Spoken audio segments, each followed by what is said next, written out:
เข้าวัดนะครับน้ำตกถ้ำบอนถึงนะครับเหลืออีกประมาณ4 กิโลเมตร 4-5 กิโลเมตร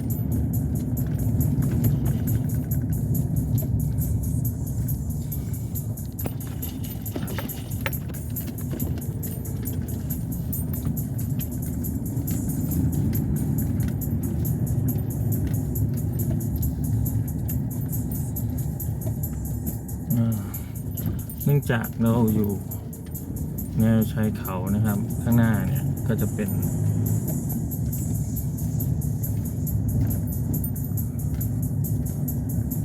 ชายแดนครับ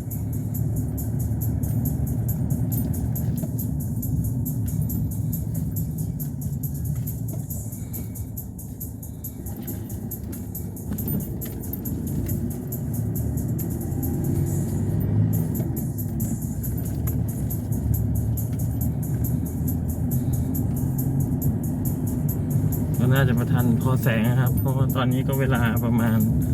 15:25 นาทีน่าจะทันแสงสามารถจะเก็บภาพให้ทุกคนดูได้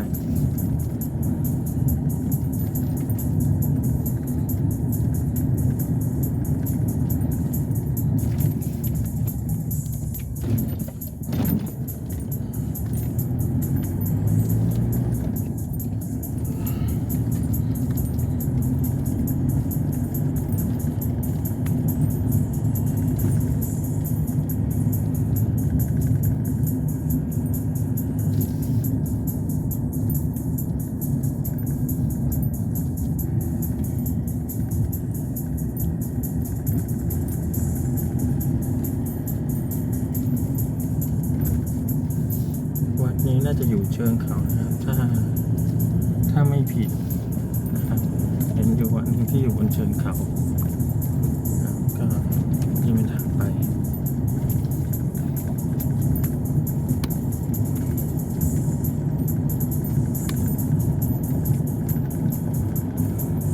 เป็นวัดที่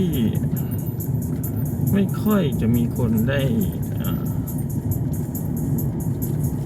พูดถึงสักเท่าไหร่นะครับก็ในสถานที่วัดเองจากการศึกษาข้อมูลเนี่ยก็จะเป็นพื้นที่ที่เขาจัดทำได้สวยงามเลยนะครับมีทั้งปูนปั้นแล้วก็ประติมากรรมนะครับที่สร้างขึ้นภายในครับเดี๋ยวทุกคนก็จะได้เห็นของจริงกันแล้วสักครู่นะครับเส้นทางเนี่ยตอนแรกก็จะเป็นทางดำทางปูนนะครับสลับกันไปครับตอนนี้เราอยู่เราจะเป็นทางดินแดงนะครับไม่ทราบว่ามีอันตรายอะไรในพื้นที่หรือเปล่าที่ต้องระวังนะครับเดี๋ยวยังไงก็ลองเข้าไปดูกันเหมือนกับทำเส้นทางใหม่นะครับช่วยดินเข้าไปใหม่เนาะดูจากลักษณะของถนน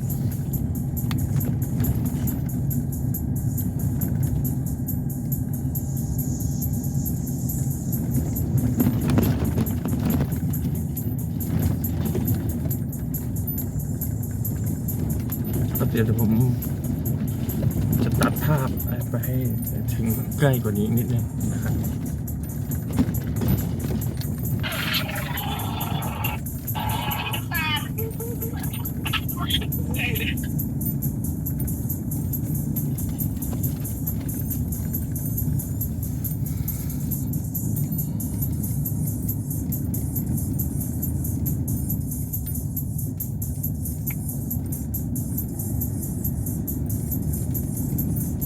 ใกล้จะถึง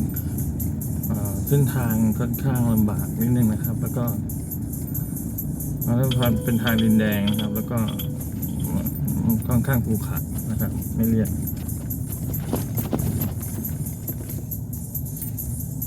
ถ้าเป็นรถ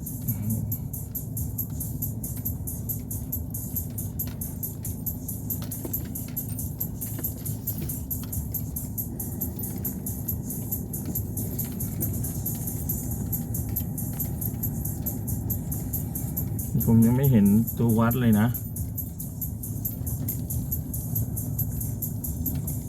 ไม่มีสัญญาณ GPS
ถ้าเป็นรถเก๋ง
สัญญาณมือถือก็น้อยแล้วนะครับ เพราะว่า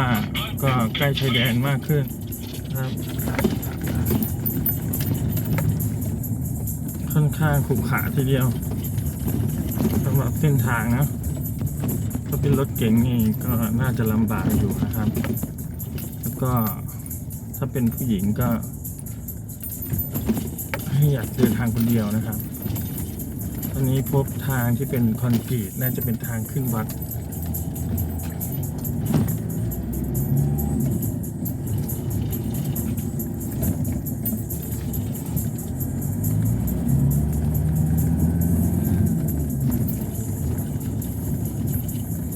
แล้วก็เป็นคอนกรีตช่วงเดียวนั่นเอง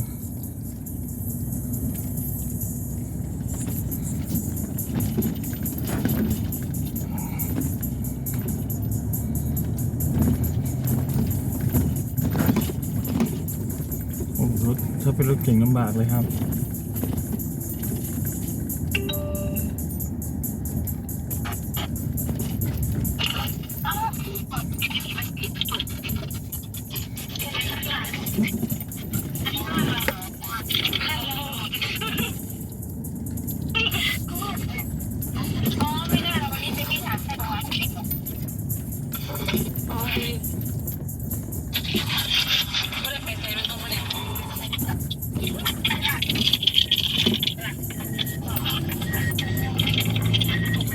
ไม่แนะ นำให้มาคนเดียวนะครับ เพราะว่าอย่างแรกเป็นชายแดนนะครับ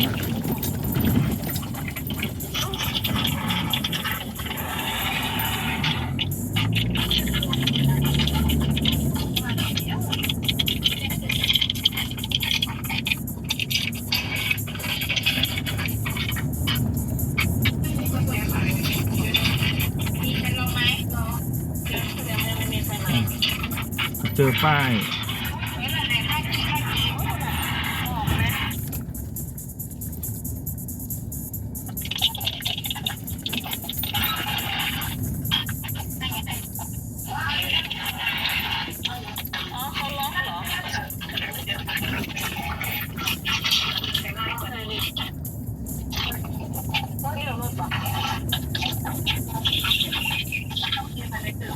นะครับ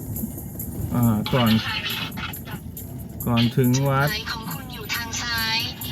เรามาถึงวัดแล้วนะครับ ตรงนี้ก็จะมีสะพานข้ามห้วย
มันก็จะไม่ปิดเลยใช่ไหมลองก็แวงฉีดละเปิดแวงฉีดละมันไม่แสดงว่ามันมีทั้งบริการไม่ได้เลยถูกไหมตัวพี่ไปต่างแล้วกระเป๋าพี่เก็บเสร็จยังอ่ะหมอท่านเสร็จแล้ว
นี่เป็นบริเวณ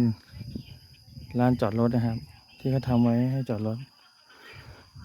เหมือนกำลังจะสร้างอะไรสักอย่างมีทั้งหินทั้งทราย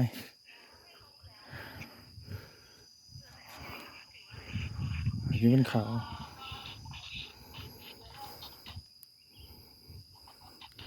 ด้านบนนี้ใช้โซลาร์เซลล์นะครับ กับกังหันที่ไว้ปั่นไฟ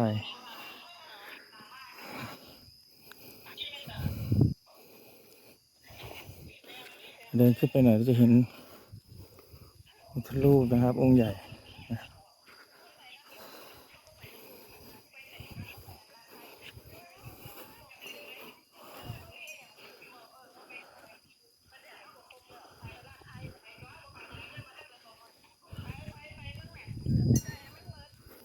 กินมีทางเดินนะครับทางเดินมาให้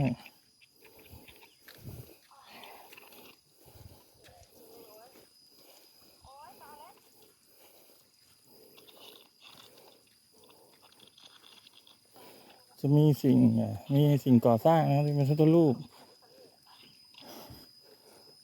ตามจุดต่างๆ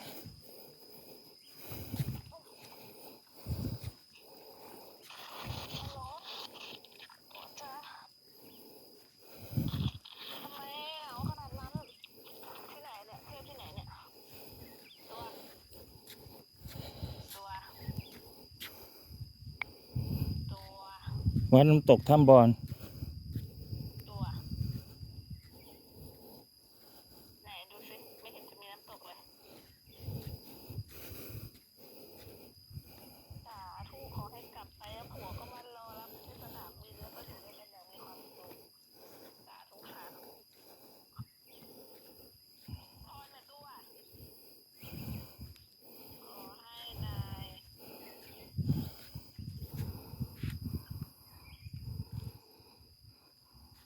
สั่งมาสิปุระโหนางสาวกระพัดโยโคปักโคปัม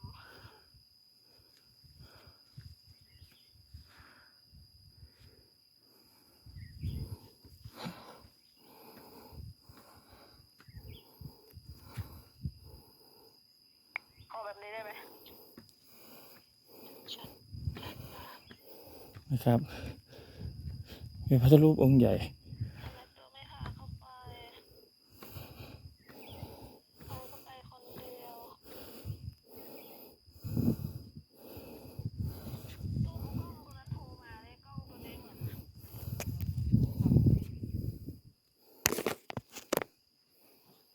สัญญาณไม่ค่อยดีอ่ะ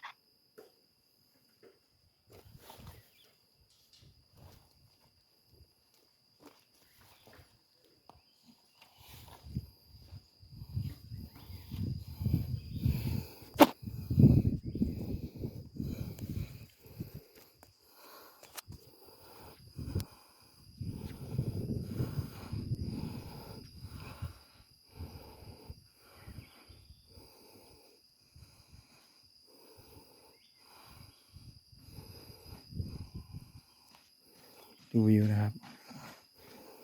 โอ้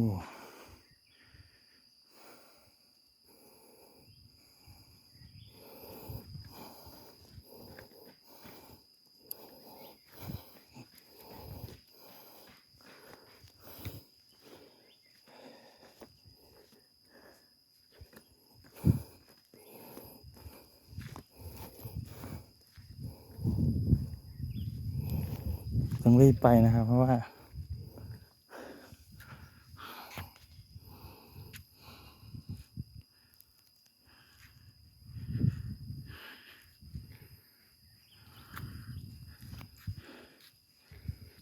ช่วงนี้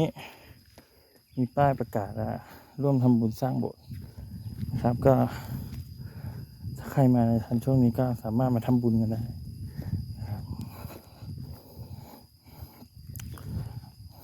บอกบุญต่อนะครับสำหรับ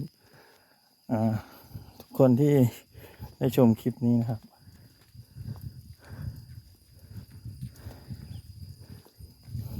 ผมอาจจะใช้มือถือนะใช้มื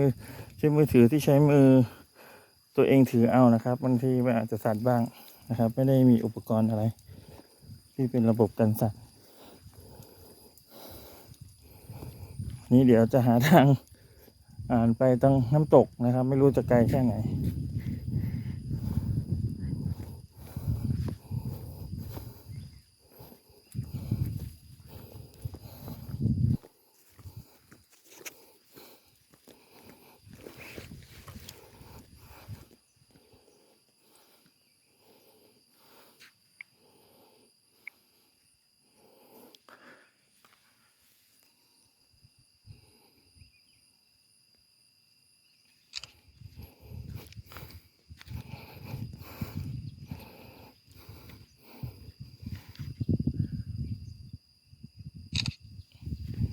พยายามเก็บภาพให้ได้เยอะที่สุดนะครับ เพราะว่าผมไม่มีอุปกรณ์อะไรเลยครับ มีมือถือแค่2 เครื่องนะเครื่องหนึ่งก็พยายามจะถ่ายวิดีโอนะครับอีกเครื่องหนึ่งก็พยายามจะเก็บภาพให้ทุกคนได้ดูกัน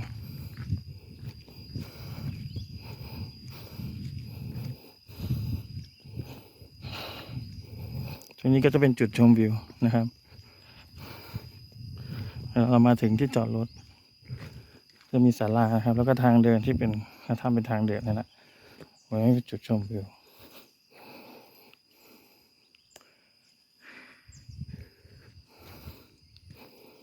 คือผมมาเนี่ยตอนเนี้ยคือผมไม่เจอใครเลยนะครับ เห็นแต่รถนะมันจะเป็นรถที่ช่างที่กำลังสร้างโบสถ์กัน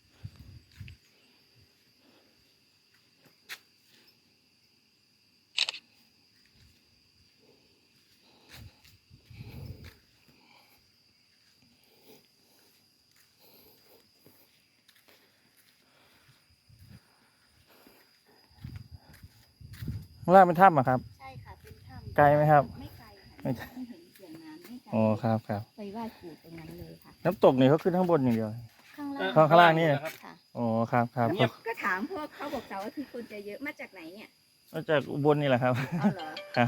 บ้านใด อยู่ในเมืองครับ อ๋อ อันนี้มาจากกรุงเทพแหละ แต่ว่าเที่ยวอุบล นี่มาจากนนทบุรีแต่บรรยากาศดีมากเลยเนาะ ครับผมอ๋อ ข้างล่าง ห พอ น้า ดี หนาวต้องมา ครับครับขอบคุณครับ หน้าหนาวแล้วว่าไก่ตัวเองทำอย่างนี้ดิ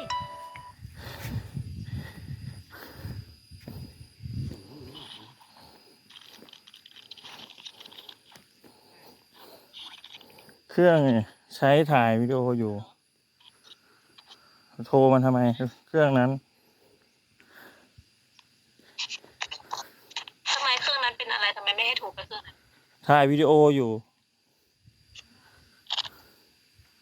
เอาเหรอต้องไม่บอกก่อนนะ เห็นไหมเนี่ย แต่ละทีตลอดทั่วเหรอเอ็ดน้ำตก กำลังลงกำลังลง สนุกไปสนุกไหมไปเลยที่ไม่มีเมียไปด้วยสนุกไหม จะสเลนแจนไปญี่ปุ่นเอง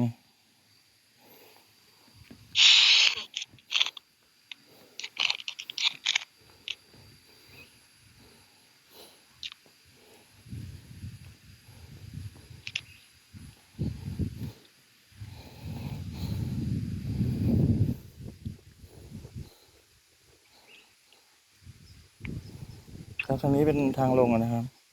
พอดีได้เจอนักท่องเที่ยวเหมือนกันนะครับ ที่มาจากนนทบุรีแล้วถ้าติดภาพพี่เขาต้องขออภัยด้วย นี่เป็นทางลงที่แจ้งว่าไปน้ำตกนะครับ โอ้เห็นแล้ว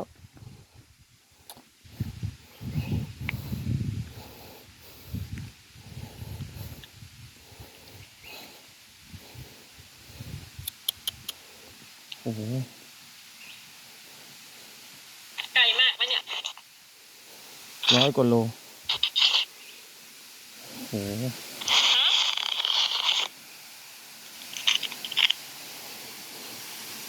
กี่กิโลนะ 100 กว่า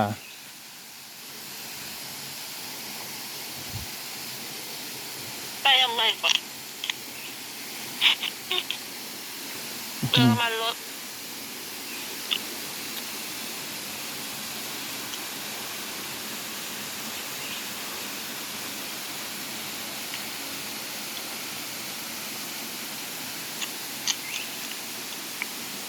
สวยจริงๆครับนะของจริงสวย สวยมากเลยครับ อยากให้ทุกคนลองมาดูนะ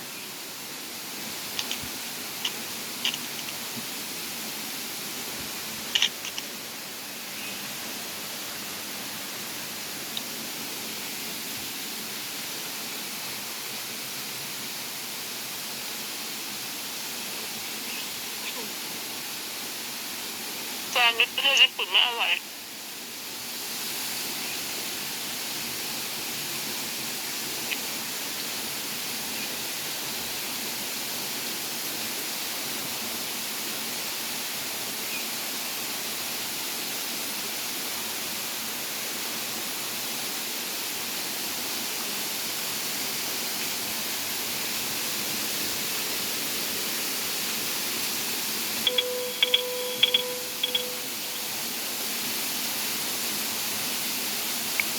เอามันถือ2 มือมันลำบาก เดี๋ยวค่อยไปดูภาพเอาแล้วกัน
น้ำยังไม่เยอะนะครับ เพราะว่า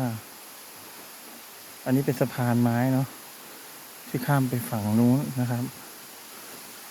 กับเราก็เดินอ้อมอุ้ย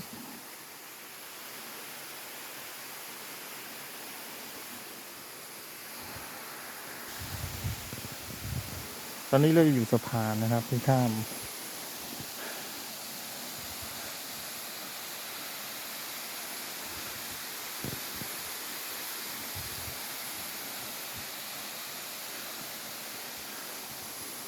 ตรงนี้จะเป็นจุดที่มันตกจากด้านบนนะครับ ไหลลงมา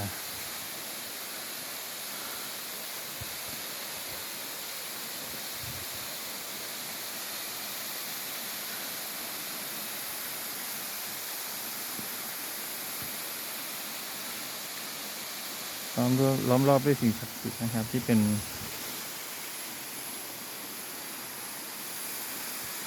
รูปปั้นเทวรูปต่างๆ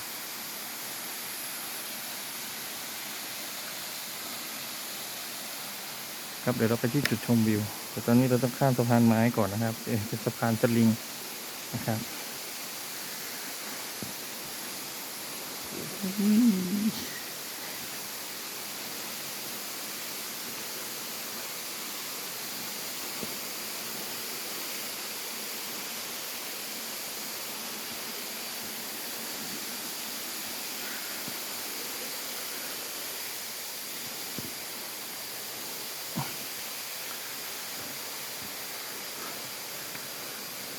ทางนี้ก็จะอ้อมด้านบนก็เป็นทางที่เราลงมาครับแต่ว่าทางนี้ก็จะไปยังจุดชมวิวนะครับ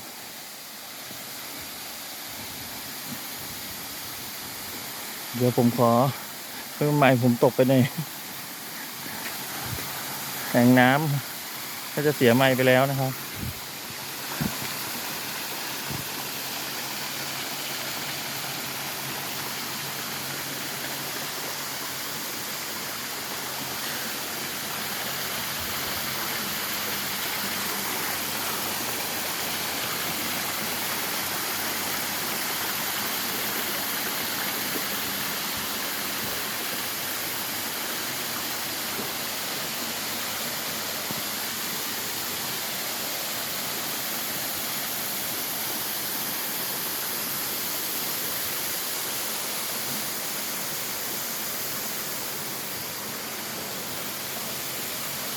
เดี๋ยวผมจะกลับ